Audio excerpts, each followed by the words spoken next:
You are now listening to the Perceptive Readers Podcast. Good day, everyone. And if you're listening to this podcast in the afternoon or evening, good evening. Due to the nice response from the jumpstart of the Perceptive Readers after a year break, we're going to just spend this introduction in under a minute if I can. Well, I will, because we're going to focus more on the Prince and the Pauper commentary series because a lot of you appreciated that type of format. And so I'll use my extended comments on other subjects like the one that will be in the next podcast. I will save those for that one. For example, the subject that we will talk about next time on the podcast will actually deal with knowledge. And I just want to leave you with one quote before we go on to the Mark Twain's Prince and the Pauper commentary. Think about this. Knowledge empowers as long as it's what you need. Knowledge empowers as long as it's what you need. And we'll talk more about this in a fun sort of way in the next podcast, but let us now go ahead and enjoy this podcast on the Prince and the Pauper. And by the way, that quote comes from John Maxwell. Commentary opening, Prince and the Pauper. Opening consideration. A child is born with a heart of gold.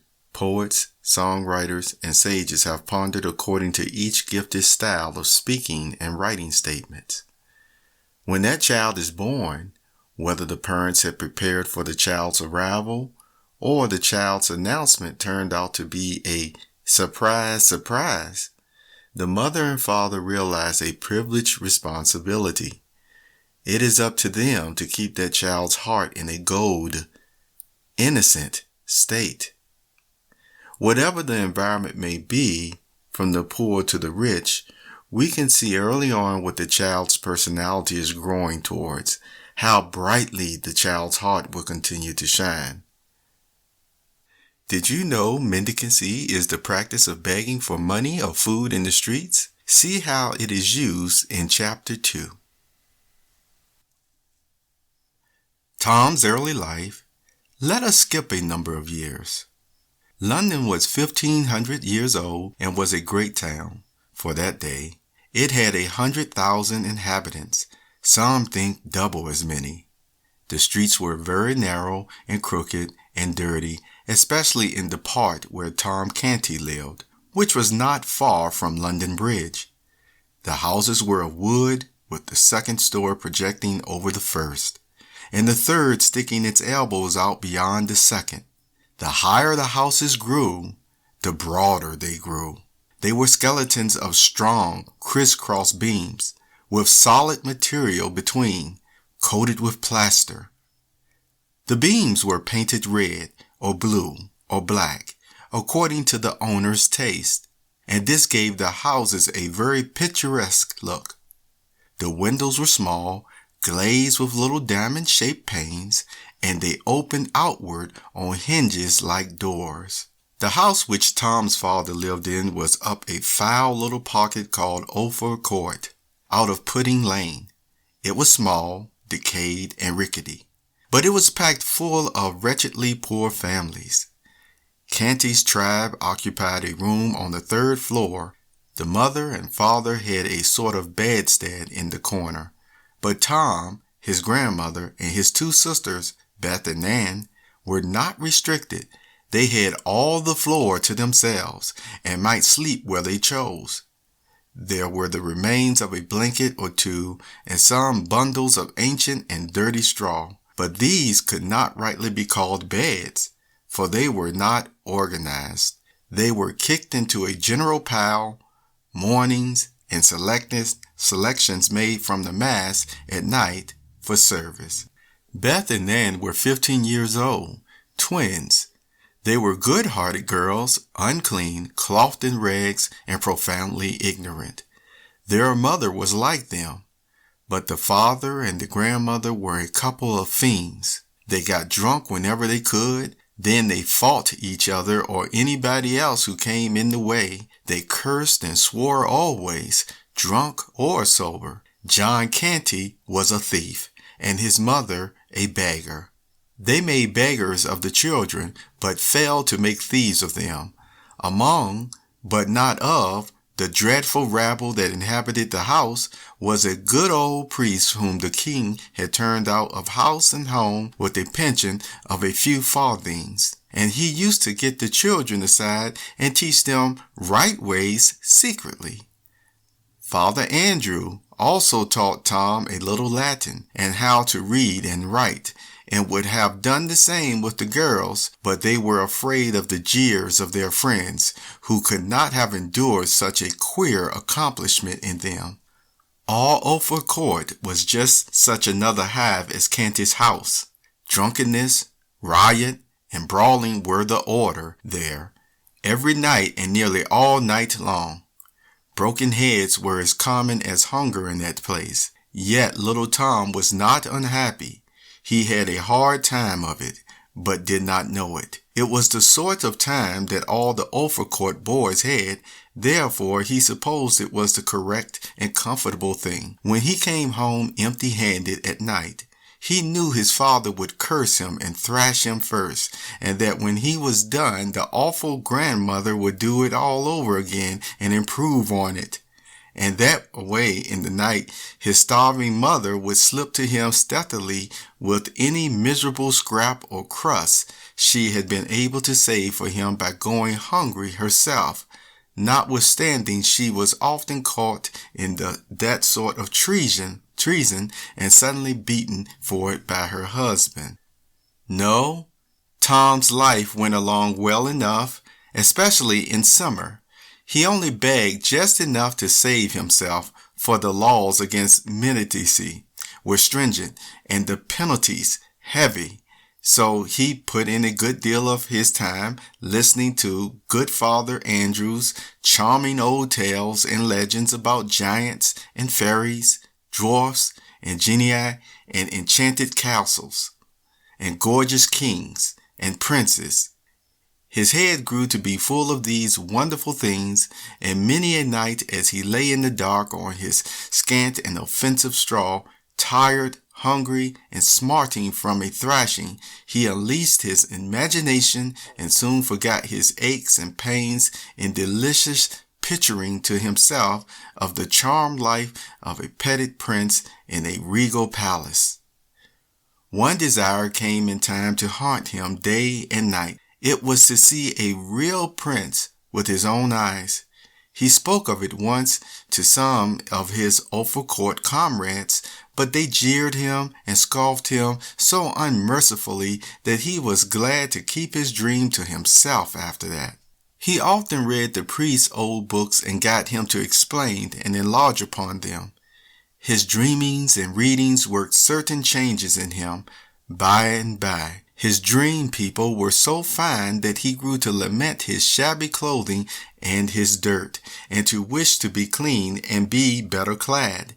He went on playing in the mud just the same, and enjoying it too, but instead of splashing around in the Thames slowly for the fun of it, he began to find an added value in it because of the washing and cleansing it afforded.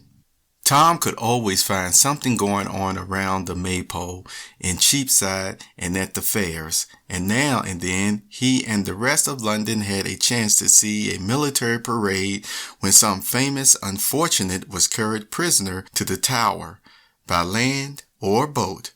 One summer's day he saw poor Anne Askew and 3 men burned at the stake in Smithfield, and heard an ex-bishop priest a sermon to them which did not interest him.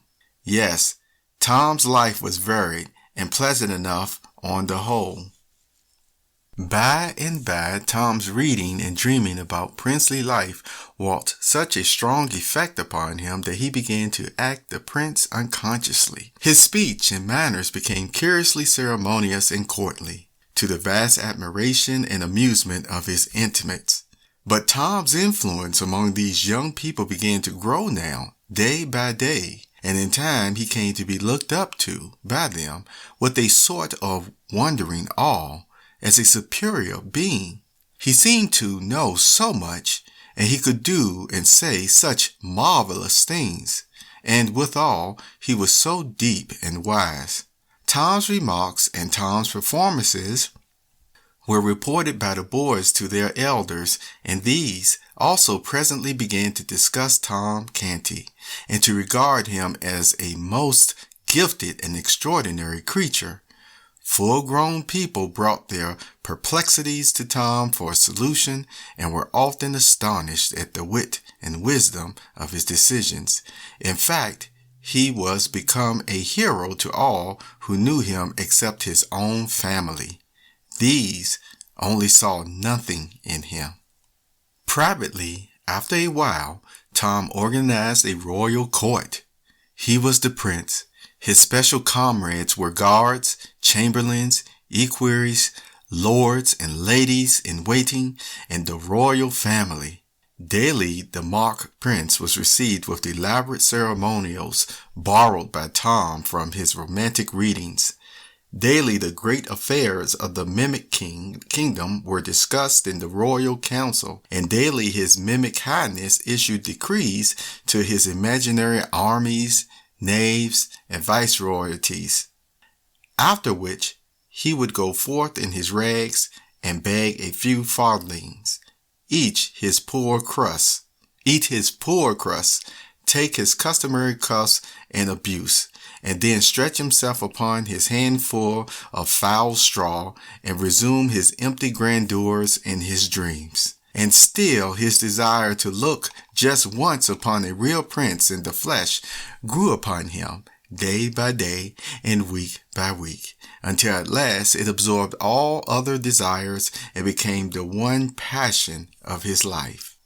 On January Day, on his usual begging tour, he tramped despondently up and down the region round about Mincing Lane and Little East Cheap, hour after hour, barefooted and cold, looking in at cook-shop windows and longing for the dreadful pork pies and other deadly inventions displayed there, for to him these were dainties fit for the angels, that is, judging by the smell they were, for it had never been his good luck to own and eat one. There was a cold drizzle of rain.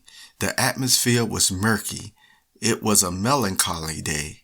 At night, Tom reached home so wet and tired and hungry that it was not possible for his father and grandmother to observe his forlorn condition and not be moved, after their fashion, wherefore they gave him a brisk cuffing at once and sent him to bed. For a long time his pain and hunger and the swearing and fighting going on in the building kept him awake.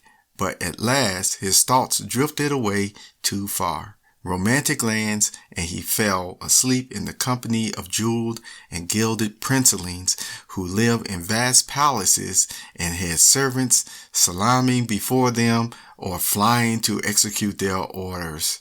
And then, as usual, he dreamed that he was a princeling himself.